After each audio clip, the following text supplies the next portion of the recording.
Yo, what's up, guys? I want to give a big shout out to all 59 of my subscribers. Making it pretty big at the moment. So this is going to be my video about the top 5 Flash games I played when I was a kid. Used to especially go over to my grandma's house to play them because we didn't have a good enough computer at home. Sorry, Grandma. Anywho, let's start off with number 5. Number 5, Skull Kid.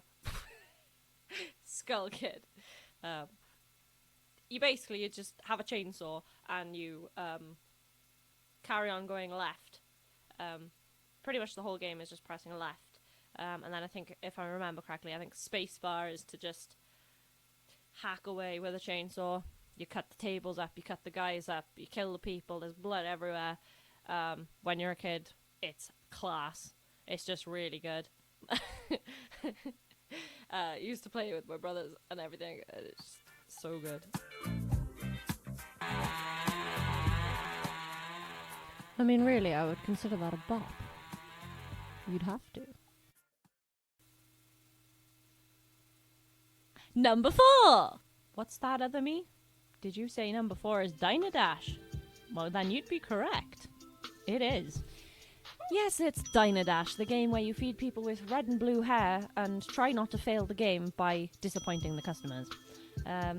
You have to go to the tables and clear their tables, and it's basically just waitressing, but on the computer, which makes it so much better. Really just an exercise in multitasking and focusing on 6 million things at once, which turns out would have been a useful skill in my early adulthood.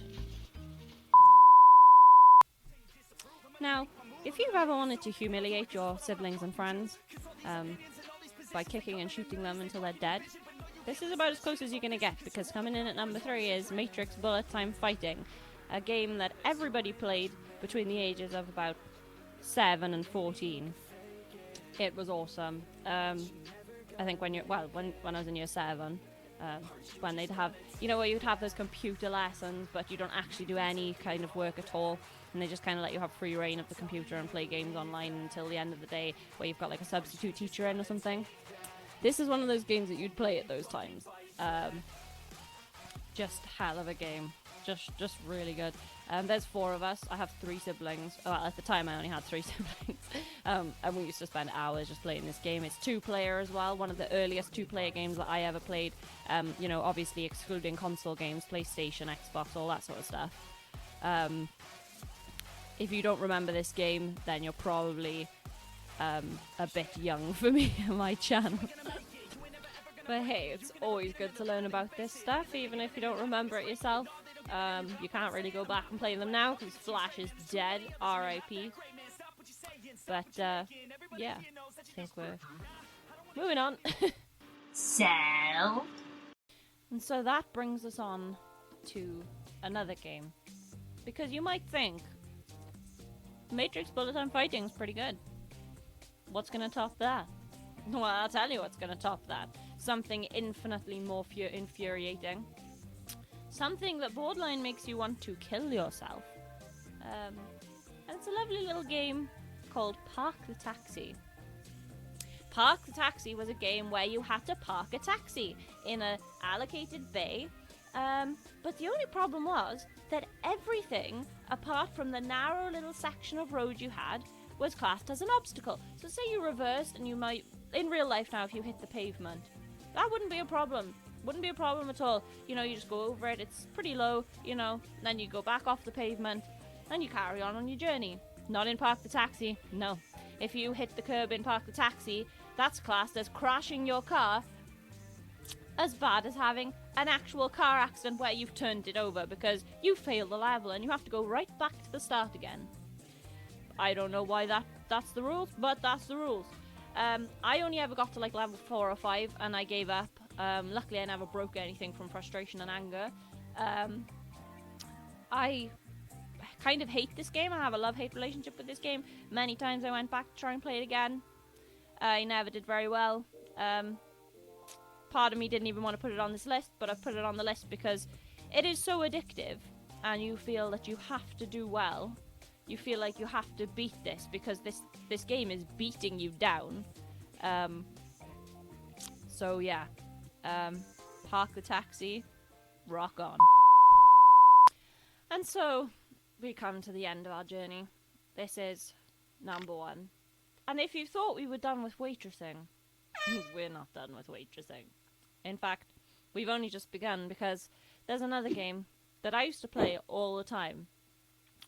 And there is no real goal, because it's just one of those endless run-on games where you just get points and points and points until you ultimately you just get crushed under the pressure of trying to keep up the pace, and then you fail and you have to start again.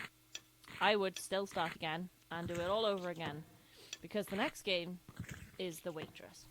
This game literally made my childhood. It was my favourite game. Out of everything that I would play on the computer, this was my favourite. I would play it constantly at my grandmother's house. Obviously, computer was way better. She had an iMac. At home, I think we had one of those old big chunky computers from like the 90s. That you could only... Did anyone else... just quickly, did anyone else have one of those computers where you type on it and... I don't know, like green letters would come up, but that was like the only thing you could do on that computer was just type in green letters and then delete it all, and that was like the height of sophistication when you were a kid. Just wondering, because everyone I've asked can't seem to remember those computers at all. Anyway, so yeah, the Waitress game was just the best. There was no beating it. Also, the misspelling of steak I always found highly amusing when I was younger. They spelled it steak as in, like, you know, steak through the heart of a vampire. Really good. So yeah, thank you for watching my YouTube videos. Whoever's watching, I will probably be doing another video next week. It's probably going to be like a once a week kind of thing, because I am working full time, so I don't have as much time as I could have to devote to the channel. Yeah, I hope you've enjoyed. Leave some comments down below. We can have a discussion about all this stuff. But until then, keep it real, stay safe, wear your masks in the shops, and have a good day. See you later, guys.